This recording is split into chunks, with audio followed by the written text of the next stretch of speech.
नमस्कार साथियों, स्वागत है आप सभी का इंडो जीएस क्लासेस में। 2024 में जुलाई का महीना चल रहा है और कई सारी परीक्षाओं की तैयारी हम लगातार कर रहे हैं, जिसमें आपका यूपी पुलिस है, आरओ एआरओ है, यूपी पीसीएस का एग्ज़ाम है, रेलवे आरपीएफ का एग्ज़ाम है। इन सभी की तैयारी कर रहे हैं।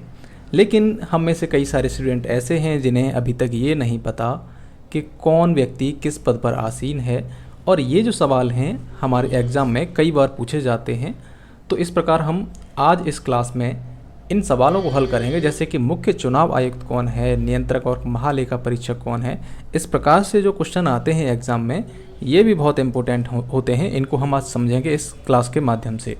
बस आपको क्लास देखते जाना है और आपको याद कराने की जिम्मेदारी मेरी है। इसके बाद एक MCQ टेस्ट करेंगे इसी टॉपिक से संबंधित, जहां आप समझेंगे कि आपने इस क्लास में कितना कुछ पाया है।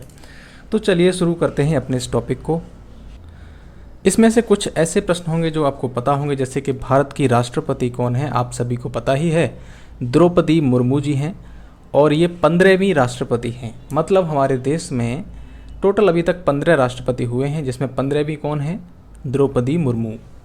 अगले हैं उपराष्ट्रपति कौन है, तो वो हैं जगदीप धनखड़, 14वें नंबर के हैं। और प्रधानमंत्री कौन है, नरेंद्र मोदी हैं, ये भी 15वें नंबर के हैं। अब बात आती है सर्वोच्च न्यायालय के मुख्य न्यायाधीश कौन हैं। ये भी आपको पता होगा, DY चंद्रचूड़। इनको धनंजय भाई चंद्रचूड़ भी कहते हैं। डी का मतलब हुआ धनंजय। अगला है अटॉर्नी जनरल ऑफ इंडिया, अर्थात भारत का महान्यायवादी कौन है, तो वो हैं R वेंकट रमन। अब देखिए, इसको याद कैसे करना है। तो न्याय का कार्य कौन करता है, सर्वोच्च न्यायाधिकारी कौन होता है, संसार में कौन है सर्वोच्च न्याय करने वाला, संसार का कौन है, भगवान। तो जो वेंकट रमन हैं, ये एक ईश्वर का नाम है। दक्षिण भारत में वेंकट रमन जो है, वेंकटेश्वर जो भगवान होते हैं, उनके नाम पर इनको वेंकट रमन का नाम दिया जाता है कई सारे बच्चों को वहाँ पर। तो सबसे बड़ा जो न्यायकर्ता कौन होता है, ईश्वर होता है। तो इस प्रकार वेंकट रमन कौन है, सबसे बड़े महान्यायवादी हैं। अगले हैं सॉलिसिटर जनरल ऑफ इंडिया। ये कौन है, वो हैं तुषार मेहता। सॉलिसिटर में आपने देखा होगा, ये है शॉल हम कब ओढ़ते हैं, शॉल हम दरअसल जब सर्दियाँ बहुत ज़्यादा पड़ती हैं, जब जाड़ा पड़ता है, तुषार होने लगता है, तब हम शॉल ओढ़ते हैं। तो शॉल कब ओढ़ते हैं, जब तुषार पड़ता है। ठीक है, तुषार कहते हैं कि बहुत ज़्यादा ठंड पड़ती है उस समय। लोकसभा अध्यक्ष कौन है, ओम बिरला। ये आपको पता है। अगर आपको नहीं पता तो आप भी कोई इस तरीके की उल्टी सीधी ट्रिक बना लेना, क्योंकि देखिए ये बहुत सारे जो नाम हैं इनको याद करना आसान नहीं है। इसलिए हम कुछ मन में ऐसी कहानियाँ बना लेते हैं जिससे कि याद करना आसान होता है। फिलहाल आप सिर्फ सुनते जाइए, आगे हम इसको प्रूव कर देंगे कि आपने बिल्कुल याद कर लिया है। वायुसेना अध्यक्ष कौन है, VR चौधरी हैं। और नौसेना अध्यक्ष कौन है, दिनेश कुमार त्रिपाठी। अब इसे कैसे याद करना है, तो नौसेना में 9 आ रहे हैं और त्रिपाठी में 3 आ रहा है, तो 3 का स्क्वायर होता है 9। अब आप कहोगे ये क्या उल्टी सीधी ट्रिक बता रहे हैं, लेकिन आप इसको देखते रहिए, फाइनल में मज़ा आने वाला है कि आप किस तरीके से प्रश्नों को हल करते हैं। देखिए, अगले हैं थल सेना अध्यक्ष। ये हैं उपेंद्र द्विवेदी। ठीक है, थल सेना अध्यक्ष। थल का मतलब हो गया हमारी जो पृथ्वी है, ज़मीन है, ज़मीन पर रहकर जो सेना काम करती है, तो वो हैं उपेंद्र द्विवेदी। और जो उपेंद्र द्विवेदी में एक नाम आ रहा है वेदी। तो वेदी कहाँ बनाई जाती हैं, वेदी का मतलब होगा वेदी, यज्ञ वेदी आपने नाम सुना होगा। जब ऋग्वैदिक काल पढ़ते हैं तो ज़मीन पर यज्ञ करने के लिए वेदियों का निर्माण होता था। तो वेदी कहाँ पर बनाई जाती है, ज़मीन पर। तो ज़मीन किसे कहेंगे हम, थल को। ठीक है, तो थल सेना अध्यक्ष उपेंद्र द्विवेदी, आप वेदी से याद रख सकते हैं। जैसे कि अग्निवेदी, कई सारे आपने नाम पढ़े होंगे ऋग्वैदिक काल पढ़ते समय हिस्ट्री में। अब है आगे चीफ ऑफ डिफेंस स्टाफ कौन है, तो वो हैं आपके लेफ्टिनेंट जनरल अनिल चौहान। अब ये तीनों सेनाओं के प्रमुख हैं, मतलब तीनों सेनाएं हैं जो हमारी भारतीय वायुसेना, नौसेना, थल सेना, इन सभी से भी ऊपर पोस्ट सबसे किनकी है, चीफ ऑफ डिफेंस स्टाफ की। इन्हें कैसे याद करना है, तो देखिए अनिल का पर्यायवाची होता है हवा, इतना समझ लेना आप, हवा। तो जैसे हम अपने देश में रहते हैं तो यहाँ हमारी सेनाओं की बहुत बड़ी भूमिका है, जो हम यहाँ पर सुख एवं चैन से रह पा रहे हैं, क्योंकि बॉर्डर पे अपने जी जान से मेहनत कर रहे हैं, हमारी रक्षा कर रहे हैं। इसी प्रकार एक और चीज़ हमारी रक्षा करती है, हमें जीवित रखती है, वो है ऑक्सीजन, है ना। तो ऑक्सीजन जो है सबसे बड़ी है, अगर ऑक्सीजन नहीं होगी तो हम जीवित ही नहीं रहेंगे। तो चीफ ऑफ डिफेंस स्टाफ कौन हुए, लेफ्टिनेंट जनरल अनिल चौहान। तो जो सबसे चीफ होगा मतलब चीफ कौन हुआ यहाँ पर, हवा हुई। सेना से भी ज़्यादा जो है यहाँ पर इम्पोर्टेंट हमारे लिए हवा है। अगर ऑक्सीजन नहीं हुई तो कोई भी जीवित नहीं बचेगा। अगले हैं कैबिनेट सचिव कौन हैं, राजीव गाबा। तो कैबिनेट सचिव बनाए कौन जाते हैं, बहुत सीनियर आईएएस ऑफिसर्स होते हैं जिन्हें बहुत वर्षों का अनुभव होता है। अब हमारे परिवार में ऐसा कौन व्यक्ति होता है जिसको बहुत ज़्यादा अनुभव होता है, वो हमारे बाबा होते हैं, जिन्हें हम दादा भी कहते हैं। तो बाबा को बनाया गया, अर्थात यहाँ पर राजीव गाबा को कैबिनेट सचिव बनाया गया है, क्योंकि कैबिनेट सचिव बहुत ज़्यादा अनुभवी व्यक्ति होते हैं अपने सर्विस के दौरान और बहुत सीनियर आईएएस ऑफिसर होते हैं। अब अगले हैं विदेश सचिव। विदेश सचिव कौन है, विक्रम मिस्री। कौन है, विक्रम मिस्री। तो विदेश सचिव क्या करते हैं कि हमारे जो भारत के रिलेशंस हैं कई सारे देशों से, वो अच्छे रहें, है ना। तो अच्छे कब रहेंगे, जब हमारा स्वभाव मिस्री की तरह मिठास वाला होगा, एकदम हम कड़वी बातें ना कहें, किसी देश को अगर बुरा लग गया तो हमारे खिलाफ हो जाएगा वो। तो जिसमें मिठास है ना, जिसमें मिठास है वही संबंधों को अच्छा बना सकता है। इसलिए कौन बने हैं यहाँ पर, विक्रम मिस्री। अगले हैं गृह सचिव अजय कुमार भल्ला। इनको आप याद कर लेना, मैट्रिक अभी याद नहीं आ रही मुझे। केंद्रीय सतर्कता आयुक्त सीबीसी, है ना, केंद्रीय सतर्कता आयुक्त जिन्हें आप सीबीसी भी कहते हैं, वो कौन है, प्रवीण कुमार श्रीवास्तव। अब प्रवीण का अर्थ होता है निपुण, कुशल, इंटेलिजेंट, है ना। तो इंटेलिजेंट व्यक्ति क्या रहेगा, सतर्क रहेगा। क्या रहेगा, सतर्क रहेगा, बहुत ज़्यादा इंटेलिजेंट है, कई सारी चीज़ों के बारे में वो सतर्कता बरतेगा अपने लिए, है ना। तो सतर्कता कौन बरतते हैं, प्रवीण लोग। प्रवीण का अर्थ होता है कुशल या निपुण। अगला है मुख्य सूचना आयुक्त कौन है, जिन्हें हम CIC कहते हैं, है ना। तो मुख्य सूचना आयुक्त हैं हीरालाल सामरिया। अब सामरिया को हम कहते हैं सामलिया, है ना, जो कि एक कृष्ण का उपनाम भी है। कई जगह कृष्ण को सामलिया के नाम से भी पुकारा जाता है, श्याम के नाम से भी पुकारा जाता है। तो कृष्ण हमारे भगवान के रूप में भी हैं। तो सबसे ज़्यादा सूचना किसके पास में होती हैं, ईश्वर के पास में होती हैं, कृष्ण के पास में होंगी, क्योंकि वो एक ईश्वर का अवतार है। इसलिए यहाँ पर सूचना सबसे ज़्यादा किसके पास में होगी, सामलिया के पास में, है ना। अगले हैं नीति आयोग के अध्यक्ष। नीति आयोग के अध्यक्ष कौन हैं, नरेंद्र मोदी। अब देखिए जो नीति आयोग है उसमें प्रधानमंत्री पदेन अध्यक्ष होता है, इसलिए यहाँ पर नरेंद्र मोदी जी इसके अध्यक्ष हैं। नीति आयोग के उपाध्यक्ष कौन हैं, वो हैं सुमन कुमार बैरी। ठीक है, अब इसको याद करने के लिए एक तरीके से देखिए, ये जो उपाध्यक्ष होते हैं वो हमेशा चाहेगा कि मैं अध्यक्ष बन जाऊं। हालांकि ये ऐसा नहीं है, मैं सिर्फ इसको समझाने के लिए, आपको याद कराने के लिए इस तरीके की बात कह रहा हूँ। तो जो उपाध्यक्ष होगा वो हमेशा चाहेगा कि मैं अध्यक्ष बन जाऊं, इसलिए वो क्या करेगा, बैर करेगा अध्यक्ष से। क्या करेगा, बैर करेगा। हालांकि ये बैर नहीं करते हैं, यहाँ पर याद करने के लिए समझना कि जो उपाध्यक्ष होते हैं वो अपने अध्यक्ष से बैर करते हैं कि मैं कैसे भी करके अध्यक्ष पद हासिल कर लूँ। तो नीति आयोग के उपाध्यक्ष कौन हुए, सुमन कुमार बैरी। अब हैं संघ लोक सेवा आयोग के अध्यक्ष, जिसे आप UPSC कहते हैं, संघ लोक सेवा आयोग, है ना। इसके अध्यक्ष हैं डॉक्टर मनोज सोनी। अब जो व्यक्ति UPSC का एग्ज़ाम क्लियर कर लेता है उसकी नोज मतलब नाक ऊंची हो जाती है, उसके परिवार वालों की, मोहल्ला पड़ोस वालों की, मतलब उनका एक दर्जा बढ़ जाता है समाज में, है ना। फिर वो क्या करते हैं, महंगी महंगी जो गैजेट्स हैं, जैसे कि सोनी का मोबाइल हुआ, घड़ी हुई, इस तरीके के जो आइटम्स हैं वो लेते हैं। तो इससे क्या हुआ कि UPSC से क्या हुआ, नोज बढ़ गई। क्या बढ़ गई, नोज मतलब समाज में उनका दर्जा बढ़ गया। तो डॉक्टर मनोज सोनी हुए संघ लोक सेवा आयोग के अध्यक्ष। कर्मचारी चयन आयोग SSC, है ना, स्टाफ सिलेक्शन कमीशन, इसके अध्यक्ष कौन है, राकेश रंजन जी हैं। अब जो भी छात्र SSC की तैयारी कर रहे हैं उनके लिए बहुत ज़्यादा इम्पोर्टेंट हो जाता है कि राकेश रंजन जी आपके कर्मचारी चयन आयोग के अध्यक्ष हैं। अभी 16वें वित्त आयोग है और इसके अध्यक्ष कौन हैं, वो हैं अरविंद पनगड़िया। कौन है, अरविंद पनगड़िया। NK सिंह जो थे वो 15वें वित्त आयोग के अध्यक्ष थे। किसके अध्यक्ष थे, 15वें वित्त आयोग के। अब पनगड़िया को याद कैसे करेंगे, तो पनगड़िया, अरविंद पनगड़िया, है ना। तो पान बहुत सारे खरीद कर जो जगह जगह गाड़ दे, ठीक है, उसको कहेंगे हम पनगड़िया। देखिए पनगड़िया का रियल मीनिंग ये नहीं है, हालांकि हम इसको मज़ेदार तरीके से पढ़ रहे हैं। तो पान पहले खरीदने पड़ेंगे, खरीदने के लिए क्या होना चाहिए, आपके पास वित्त होना चाहिए, मतलब फाइनेंस होना चाहिए, पैसा होना चाहिए। तो जिसके पास वित्त होगा उसे कहा जाएगा पनगड़िया। वो कई सारे पान खरीद कर जगह जगह गाड़ देगा। भारत संचार निगम लिमिटेड, BSNL, है ना। BSNL के निदेशक कौन है, तो वो हैं सुधाकर राव पापा। अब यहाँ हंसना मत पापा शब्द सुन के। भारत संचार निगम लिमिटेड, ये काफ़ी अभी चर्चा में भी है, क्योंकि अभी हाल ही में वोडाफोन, आइडिया, एयरटेल, इन सभी ने अपने रिचार्ज के प्लान के जो रेट्स हैं वो बढ़ा दिए हैं, इसलिए BSNL में काफ़ी लोग पोर्ट करा रहे हैं, इसलिए ये खबरों में काफ़ी ज़्यादा बना हुआ है और आपको ये याद रखना आवश्यक है।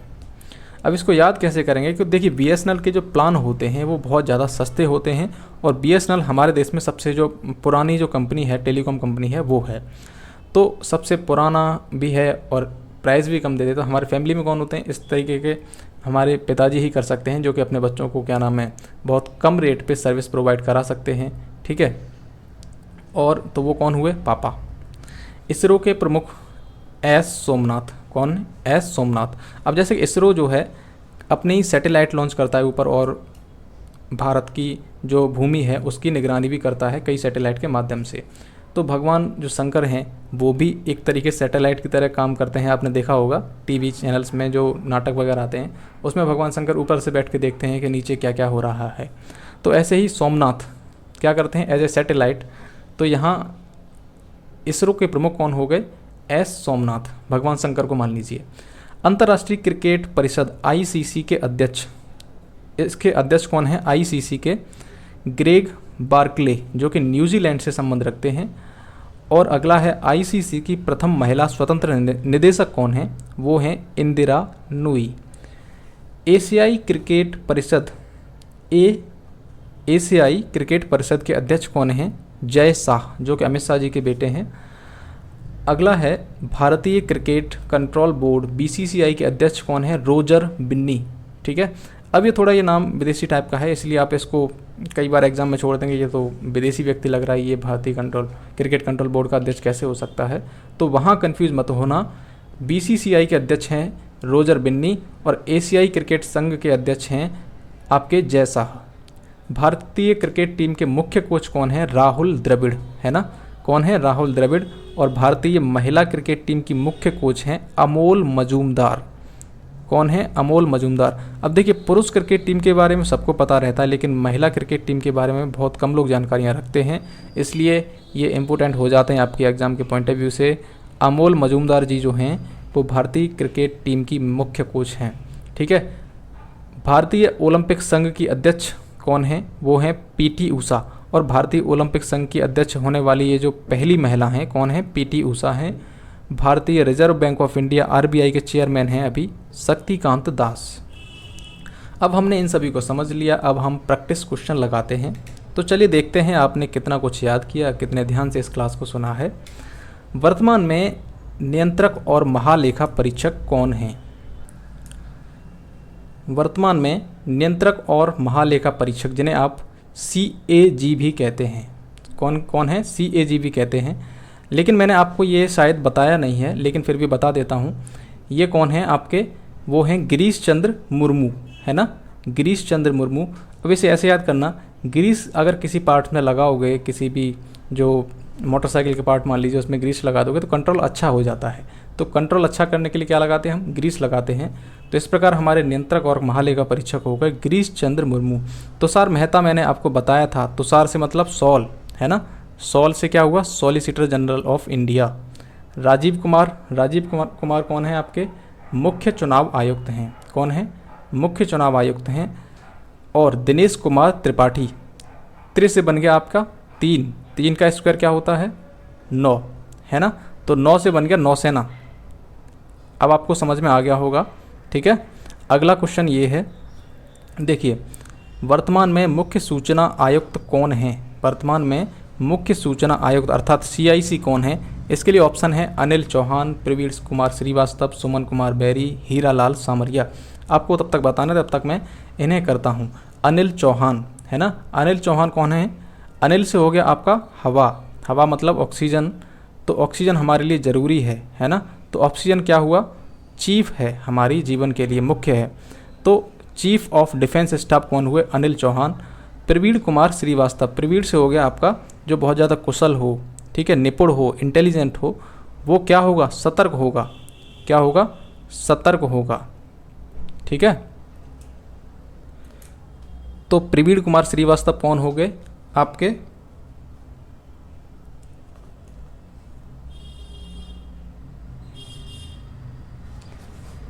केंद्रीय सतर्कता आयुक्त, कौन हो गए केंद्रीय सतर्कता आयुक्त। और सुमन कुमार बैरी कौन है, सुमन कुमार बैरी, सुमन कुमार बैरी देखिए बैर कौन करता है, उपाध्यक्ष करते हैं अपने अध्यक्ष से, है ना। तो सुमन कुमार बैरी उपाध्यक्ष हो गए नीति आयोग के। ओके।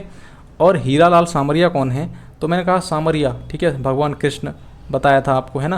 कृष्ण को क्या है, सारी चीज़ों की सूचना रहती है। तो मुख्य सूचना अधिकारी कौन हुए, मुख्य सूचना आयुक्त कौन हुए आपके हीरालाल सामरिया। तो इसका ऑप्शन डी ठीक है। अगला प्रश्न है आपका, वर्तमान में 16वें वित्त आयोग के अध्यक्ष कौन हैं। 16वें वित्त आयोग के अध्यक्ष बताने हैं आपको। तो पहला ही ऑप्शन है यहाँ पर अरविंद पनगड़िया, ठीक है, पहला ही ऑप्शन ठीक है। इसमें मैंने आपको बताया था कि पनगड़िया कई सारे पान खरीद कर जगह जगह गाड़ना, ठीक है, कई सारे पान खरीद कर जगह जगह गाड़ना कौन कर सकता है, ये जिसके पास में वित्त अधिक हो, क्या अधिक हो, वित्त अधिक हो, पैसा अधिक हो, वही कर सकता है। तो इस प्रकार अरविंद पनगड़िया जो हुए हमारे 16वें वित्त आयोग के अध्यक्ष हैं। 15वें की बात करें तो कौन है, एन.के. सिंह, कौन है, एन.के. सिंह, ठीक है, ये 15वें के हैं। एस सोमनाथ, एस सोमनाथ, मैंने बताया था सोमनाथ भगवान शंकर जो कहते हैं शिव, है ना। शिव क्या करते हैं, ऊपर बैठकर पृथ्वी पर देखते हैं कि कौन क्या कर रहा है, आपने कई सारे नाटकों में देखा होगा। तो इसी प्रकार वो क्या करते हैं, हमारे एज ए सैटेलाइट वर्क करते हैं। तो इसरो के प्रमुख कौन होगा, और सैटेलाइट कौन छोड़ता है, इसरो छोड़ता है ना। तो इसरो के प्रमुख कौन हो गए, भगवान शंकर अर्थात एस सोमनाथ। तो ये इसरो के प्रमुख हैं एस सोमनाथ। शक्तिकांत दास, ये हैं हमारे आरबीआई, है ना, रिजर्व बैंक ऑफ इंडिया के प्रमुख हैं ये। अगला प्रश्न है, वर्तमान में भारतीय महिला क्रिकेट टीम की या का मुख्य कोच कौन है, ठीक है। तो भारतीय महिला cricket team Greg Barclay, Greg Barclay कौन है,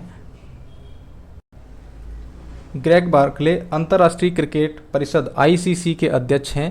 तो ये तो है नहीं यहाँ पर ऑप्शन, ठीक है। अगला है इंदिरा नुई, इंदिरा नुई, ये कौन है, इंदिरा नुई हैं प्रथम स्वतंत्र महिला निदेशक आईसीसी, ठीक है, ये आईसीसी की प्रथम स्वतंत्र महिला निदेशक हैं। रोजर बिन्नी जो हैं आपके बीसीसीआई के चेयरमैन हैं। और अमोल मजूमदार, यहाँ पर ये ऑप्शनल ठीक हो जाता है। अगला प्रश्न देखते हैं। अगला है वर्तमान में भारत का विदेश सचिव कौन है। तो वर्तमान में भारत का विदेश सचिव कौन है, तो विदेश सचिव कौन हो सकता है, जिसके स्वभाव में मिठास हो, ठीक है, क्या हो, मिठास हो, तभी तो वो विदेशों से संबंध मधुर रख सकता है। तो मिठास किस में होगी, मिस्री में होगी, है ना। तो इसलिए यहाँ पर मैंने तीसरे ऑप्शन पर रखा है विक्रम मिश्री, ये ठीक हो जाते हैं। वहीं आपकी बात करें दिनेश कुमार त्रिपाठी, ये कौन है, त्रि से आप बताना जरा, त्रि से आपका हो गया 3 और 3 का स्क्वायर हो गया 9, ठीक है, 9 से आपका हो गया, क्या हो गया, नौसेना। मनोज कुमार सोनी, इनको बताना ये कौन है, मनोज कुमार सोनी। तो मैंने बताया था नोज से क्या हो गया, नाक, ठीक है, नाक मतलब इज्जत, ठीक है, रुतबा, ये सब बढ़ जाता है। और सोनी वगैरह की घड़ियां पहनते कब होता है, जब हम यूपीएससी क्लियर कर लेते हैं। ओके, तो ये यूपीएससी के प्रमुख हैं मनोज कुमार सोनी। विक्रम मिश्री आपको बता ही दिया, भारत के विदेश सचिव हैं। आर वेंकट रमन, कौन है ये, आर वेंकट रमन, इन्हें बताना है कौन है ये।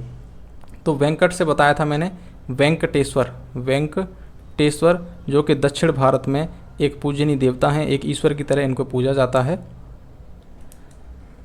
और ईश्वर क्या होता है, सबसे बड़ा न्यायकर्ता होता है। सबसे बड़ा न्यायकर्ता कौन होता है, ईश्वर। तो ये कौन हो गए, महान्यायवादी कौन है, आर वेंकट रमन, ठीक है। अटॉर्नी जनरल ऑफ इंडिया भी कहते हैं महान्यायवादी को। तो इस प्रकार हमने कौन क्या कहाँ पर है, कौन किस पद पर आसीन है, इसको समझ लिया है। अगर आपको ये वीडियो पसंद आए तो वीडियो को लाइक करें, साथ ही चैनल को भी सब्सक्राइब करें, क्योंकि इसमें आपका पैसा जाने वाला नहीं है और इससे आपकी तैयारी भी बेहतर होगी। अगर आप MCQs लगाना चाहते हैं तो मेरे YouTube चैनल के कम्युनिटी टैब में जाकर आप कई सारे MCQs लगा सकते हैं, जो कि प्रीवियस ईयर के एग्ज़ाम से रिलेटेड भी होते हैं और आपके आगामी एग्ज़ाम के लिए भी बहुत महत्वपूर्ण भूमिका निभाने वाले हैं। चलिए मिलते हैं आपसे एक नई वीडियो में, तब तक आप अपना ख्याल रखिए, धन्यवाद।